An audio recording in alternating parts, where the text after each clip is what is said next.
Bienvenue à vous dans ce 0 heure. Un mort et 3 blessés graves évacués à l'hôpital régional de Thiès.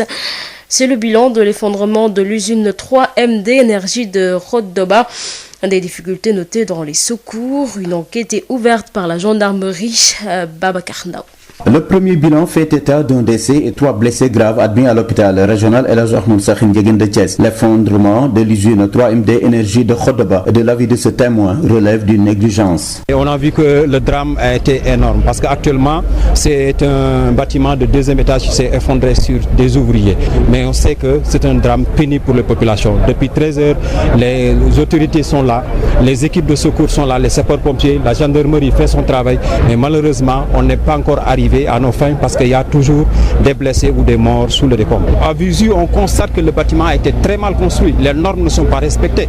Et sur ce, j'interpelle les autorités qui sont chargées de faire la vérification, de le faire dès le départ, la protection civile, même les autorités locales. Parce que quand un bâtiment est en train de se faire et que les normes ne sont pas respectées, je pense qu'il faut intervenir à temps pour éviter ce genre de drame. À cela s'ajoutent les difficultés auxquelles font face nos secouristes, déplore notre interlocuteur, Talla Diagne. Certainement, parce qu'en fait, on voit nettement que nos équipes de secours ne sont pas habilitées sur ce genre d'intervention. Ils n'ont pas les moyens qu'il faut pour intervenir à temps et en temps réel pour vraiment la rapidité d'exécution. Parce que les gens sous les décombres ne peuvent pas attendre. Donc il faut vraiment équiper nos services de secours pour qu'ils puissent faire leur travail dans les meilleurs. Une enquête est ouverte sur cet incident de Khodoba qui n'a pas encore révélé tous ses secrets. Babacar Ndao, Thiès Sud FM. Babacar Ndao, et retenez que le bilan passe de 2 morts et 2 blessés graves. Nous y reviendrons certainement dans nos prochaines éditions. Drame à Ziguinchor, le corps sans vie d'un nouveau-né découvert cet après-midi au quartier L'Indiane. La découverte macabre a été faite par des enfants qui jouaient au football. La piste de l'infanticide serait privilégiée, la maman de l'enfant introuvable. La police a ouvert une enquête, nous dit Khadiatou Sarho Diop au micro de Ignace Ndeye. Le drame a eu, c'est juste en face de chez moi. Alors il y a presque 1 heure de temps derrière, on m'a appelé et quand je suis sortie, j'ai entendu du brouhaha. Il y a beaucoup de gens qui parlaient en même temps. Quand j'ai demandé qu'est-ce qui s'est passé, qu'on a jeté en face de chez moi. J'avais peur, j'ai crié, j'ai hurlé et je demandais aux femmes, est-ce que vous avez bien vu, c'est sûr que c'est un être humain. Ils m'ont dit oui, c'est un être humain. Ils avaient même pris une pierre, l'autre l'a dit tout à tantôt. Ils ont mis une pierre qu'ils ont déposée sur le corps du bébé. Voilà, ils ont dégagé la pierre et quand ils ont regardé, en effet, c'était un être humain. Quand ils m'ont appelé, moi aussi je suis sortie. Je ne savais pas que faire, j'ai appelé directement la police, 17.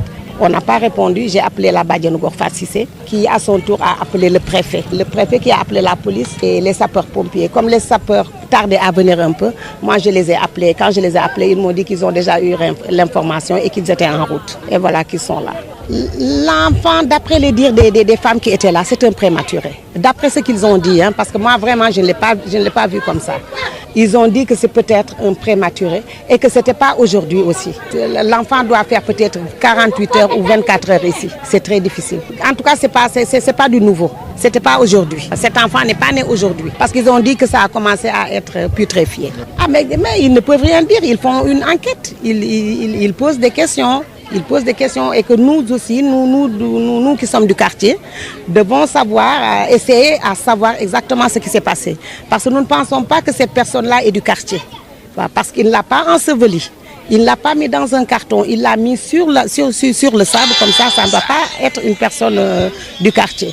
Et moi, personnellement, dans ce quartier-là, je n'ai pas vu de jeune fille ou une femme même qui peut être en état et faire cet acte ignoble-là. Vraiment, on ne sait pas.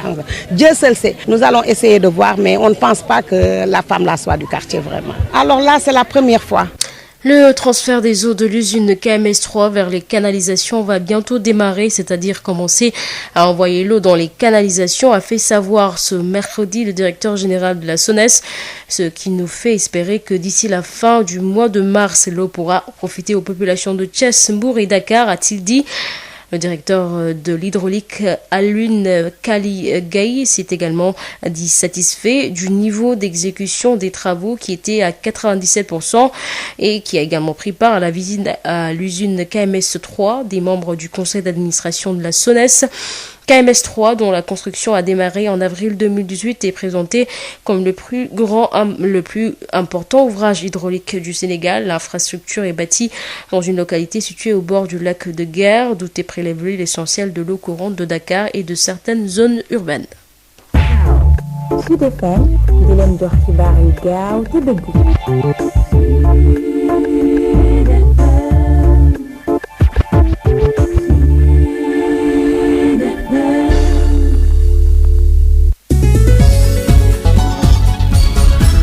Aïssatou Gueye Ba.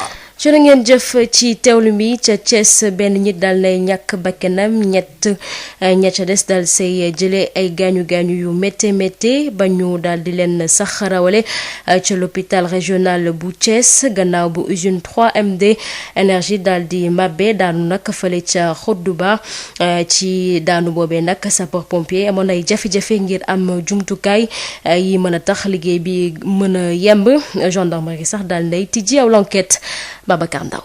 xayma bu njëkk bu sapeur pompier bu Thiès ak l'hôpital régional confirmé benn doomu adama bu ñàkk bakkanam ak ñett ñoo xamante ne am nañu ay gaañu yu métti loolu di bilan bi nga xamante ne moom mooy usine Xodba di 3MD énergie bi daanu si bëccëgu àllarba ji muy mbir mu yéeme bu ñu sukkandikoo si ñi nga xamante ne fekke nañ ko bokk na si Talla Diagne. jàggante la parce que tamit dafa am loo xamante ne ci réew nañ nekk dans un état de droit je pense que en termes d'organisation en termes d'administration Sénégal am nañu moyens yoo xamante ne war nañu mën a contrôler taax yu mel nii ba nga xamante ni nañu respecter normes yi ñu koy tabaxee parce que bu ñu respecté lu normes yi mooy indi jiyee yu mel nii jël sa ouvrier muy taf yi alors que dafa am loo xamante ni dafa war a jiitu dafa tabax boo koy dem ba surtout au deuxième étage benn niveau bi war nga xool normes yi fer bi ngay utiliser nga xam ko calibrage bi nga xam ko et je pense que sénégalais njàng nañ njàng moomu je pense que l'État doit revoir les services techniques war nañu assister lu mel nii ba ëllëg jiyee yu mel nii bañ fay amati ci réew bi. rax si dolli jafe-jafe yi nga xam ne sapeur pompier yi amoon nañ ko daanaka booru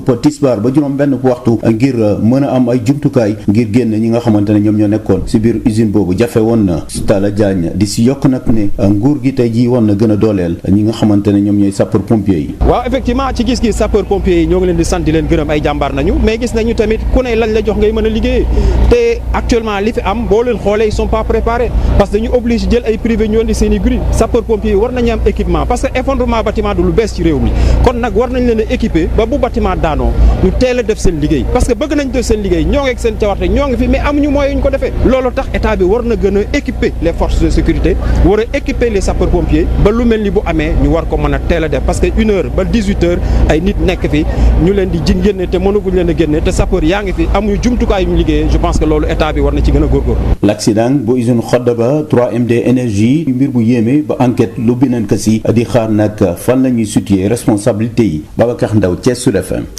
Babacar Ndaw bilan boobee sax jàppaleen ne yokku na ndaxte ñett yi nga xamante ne dañu see jëlewoon ay gaañu yu métti kenn ki mujj naa ñàkk bakkanam kon jàppaleen ne ñaari nit ñoo ci daal di ñàkk seen bakkan ñeneen ñaar yi ci des jële ci ay gaañu yu métti bu ñu sukkandikoo ci suñu correspondant di Babacar Ndaw du ñàkk sax daañu si dellusiwaat ci suñu yeneen i xibaar ca Ziguinchor néewu liir la ñu daal di nag fekk fale ca quartier Lindiane ay tout tànk daal ñoo daan football di fo ba yam ci li ñu njott nag mooy xale boobee dañ ko faat yaayu liir bi sax daanaka réer na nee na may police nag daal nay tijji aw l'enquête ci dossier boobee ñu teewlu Sadia Dunu moomee nag fekkee mbir yi ci micro Ignace Ndeye. waaw man fii koñ bi laa dëkk fii laa juddoo fii laa màggee mais franchement moom ka lii musu fi am depuis ñu juddoo ba tey lii musu fi am parce que ñun suñu sœur yi ñu ngi fii suñu grande sœur yi ñu ngi fii suñu yaay ñu ngi fii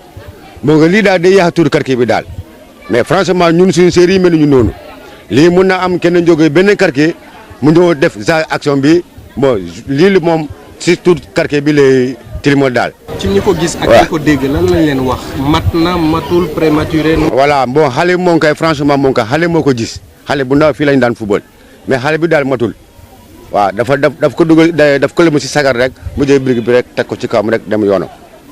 waaw xale bi sax moo ñëw rek mu yëkkati brique bi ci kawam ni rek ci la daw mu dem wax ko papam waaw franchement lii moom kay mosu fi am daal waaw yàlla kii moom kay yàlla ñu téye ko waaw ñii moom kay ñu ngi koy naxaru bel naxaru bi yem fii moom kay daf ñu métti de trop parce que suñu sëriñ ñoo fi nag kenn ku ne doo xam li ngay kii daal.